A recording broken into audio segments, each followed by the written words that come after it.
नमस्कार दोस्तों, आपका हमारे चैनल पे बहुत बहुत स्वागत है। तो आज की कहानी है गरीब किसान और उसकी बेटी।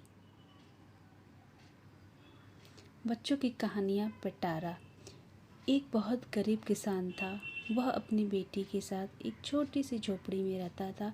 उसके पास खेती करने के लिए उतनी कम ज़मीन थी कि उसकी फसल को बेचकर उसे बिल्कुल थोड़े से रुपए मिलते थे। उन रुपयों से वे लोग ठीक से खाना भी नहीं खा पाते थे। वह राजा के पास अपनी समस्या लेकर आया। राजा दयालु थे।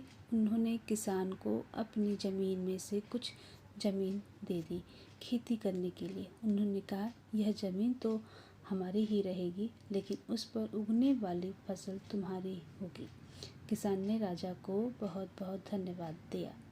एक दिन वह खेत की जुताई कर रहा था, तभी उसका हल किसी कठोर चीज़ से टकरा गया। उसने वहाँ खोद कर देखा तो उसे सोने की एक उखली मिली। किसान ईमानदार था। उसने अपनी बेटी से कहा, हमें यह उखली राजा के खेत से मिली है। जिसकी ज़मीन है उसी को यह उखली भी है, इसलिए हम इसे राजा को लौटा देना चाहिए। किसान की बेटी बोली, नहीं पिताजी, आप ऐसा मत कीजिएगा। आपको सिर्फ ओखली मिली है। यदि राजा ने आपसे इसकी सोने की मूसल भी मांगी तो आप क्या करेंगे? आप इस ओखली को अपने पास ही रखिए। लेकिन किसान को यह बात ठीक नहीं लगी। वह बोला, जो चीज़ हमें मिली ही नहीं वह मांगने का राजा का कोई अधिकार नहीं है। वह राजा के पास ओखली लेकर पहुंचा, लेकिन दरबार में ठीक वैसा ही हुआ जैसा कि किसान की बेटी ने सोचा था। राजा ने सोचा कि किसान ने लालचवश मूसल अपने पास रख ली है। किसान बेचारा सोने की मूसल कहाँ से लाकर देता।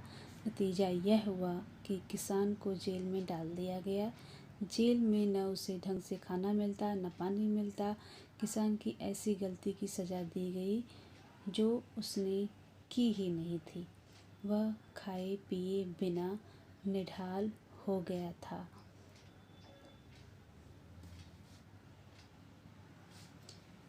लेटे लेटे वह रोता रहता था और कहता था, बेटी की बात मानी होती।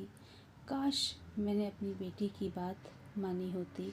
एक दिन राजा ने उसे ऐसा कहते हुए सुन लिया। उन्होंने किसान से पूछा कि वह ऐसा क्यों कह रहा है। तब किसान ने राजा को पूरी बात बताई। राजा को अपनी गलती का एहसास हुआ। किसान को तुरंत छोड़ दिया गया। किसान की बेटी को राजा ने दरबार में बुलाया। उससे बातें करने के बाद राजा को पता चल गया कि वह कितनी बुद्धिमान है। किसान की बेटी को राज्य के खजाने का मंत्री बना दिया गया।